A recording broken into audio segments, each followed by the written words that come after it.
چهره علی پور رو ملاحظه میکنید. امید اول گلزنی پرسپولیس توی یکی دو سال اخیر و از این لحظه بازی شروع میشه. ضربه بلند، علی پور تو بسر میذاره، منشا فرار کرده، منشا فرصت برای منشا، داشت تک به تک میشد به دروازه‌بان، اما لاکومته از راه رسید توپ رو گرفت. ادمیلسون توپشون رو میگیره، حرکت ادمیلسون، همچنین ادمیلسون چه تکنیکی داره ادمیلسون، فرصت برای ادمیلسون و واکنش عالیه علیرضا بیرانوند. یه فرصت اینتر بر بازیکن پرسپولیس، توپ رو یاران تیم الدوحیل میگیرند. خیلی بازی پر هیجان و حساس و پر التهاب توی ورزشگاه آزادی. منشا از همونجا و توپ تیر دروازه میخوره. وای چرا این تو گل نشد. میفرسته به دروازه، محکم، موقعیت و توی دروازه. گل بعدی خوردیم از تیم الدوحیل توی یه رفت و برگشت به طرز عجیب. دروازه پرسپولیس باز شد، سکوت ورزشگاه آزادی رو در بر گرفته. بازی به نظر میرسه نوید معلول.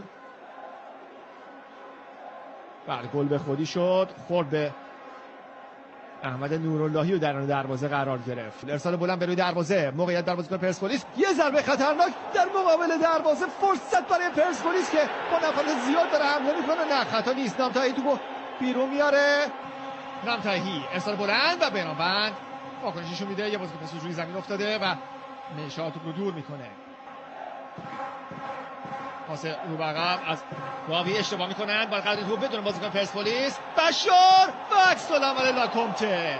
حیف شد این توپ گل نشد، چه فرصتی بود. ارسال بلند به دروازه، فرصت توی دروازه. حسینی حساب کارو 1-1 مساوی میکنه. امید به اردوی پرسپولیس هم ورزشگاه آزادی برمیگرده. چه گل قشنگی زد سید جلال. تصویر حسین بهتر جزئیات کار رو به ما نشون میده.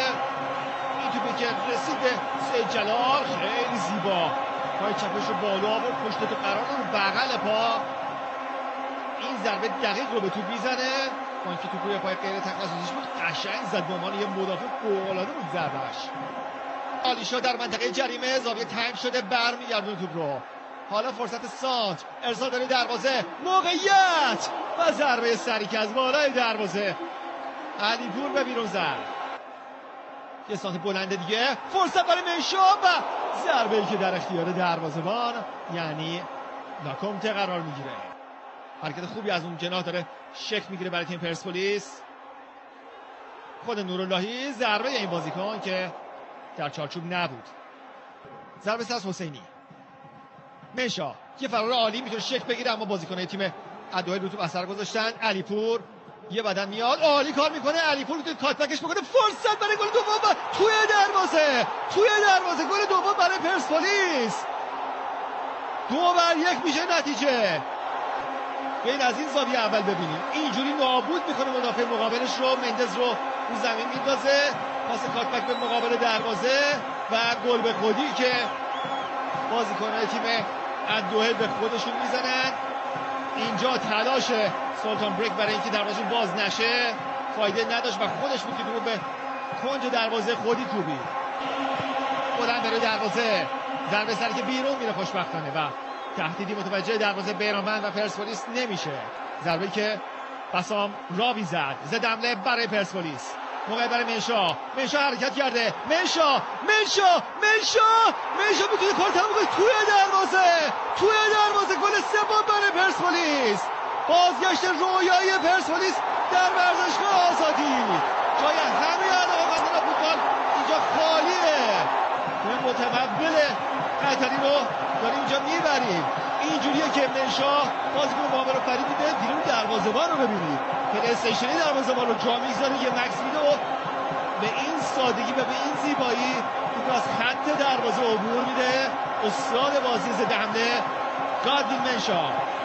پرسپولیس 3 الدوحیل 1. دیدن این گل واقعا لذت بخشه. پرسپولیس اوج شور و هیجان رو میاره به ورزشگاه آزادی. این حرکت منشا هست، یه همکاری هم باش میکنه مدیبو که متخصص دفاع کردن هم نیست، جا میمونه با نگاهی ناامید داره صحنه رو میبینه. نگاه ناامیده و 2 تا میشه چون داکونته هم بهش اضافه میشه و دروازه تیم اندوهر که باز میشه. علیپور سمت راست رو انتخاب میکنه. علی شاه میتونه بره کنار زمین و وقت رو تلف بکنه، اما حمله میکنه علی شاه در منطقه جریمه. علی شاه و ضربه این بازیکن که از کنار دروازه بیرون میره.